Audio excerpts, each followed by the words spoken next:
नमस्कार दोस्तों। कोर्ट में हाल ही में एक जो फैसला हुआ उसमें एक व्यक्ति की मृत्यु हुई और उसके मृत्यु के पश्चात जो प्रॉपर्टी है उस प्रॉपर्टी के लिए उनकी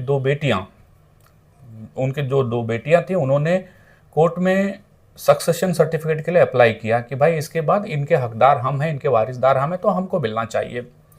एनीवेज, ट्रायल कोर्ट ने सबसे बड़ी विडंबना यह है कि अखबार में डाल करके कि भाई कोई और है तीसरा तो आगे क्लेम करो, किसी ने नहीं किया और सक्सेशन सर्टिफिकेट इन दोनों बहनों को दे दिया।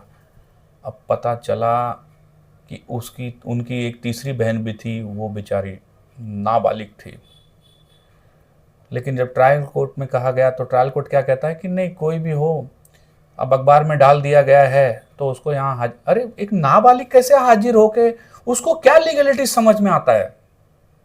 वो कहां से यहां जान करके आएगी, तुम्हारे पास क्या बोलेगी?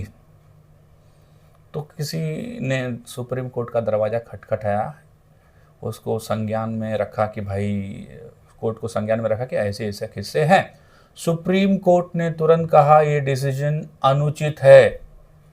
अनुचित इसलिए है कि ये प्रिंसिपल ऑफ नेचुरल जस्टिस को वायलेट कर रहा है। एक बच्चे को आप कैसे एक्सपेक्ट कर सकते हैं कि वो आए और अपनी दलील दे?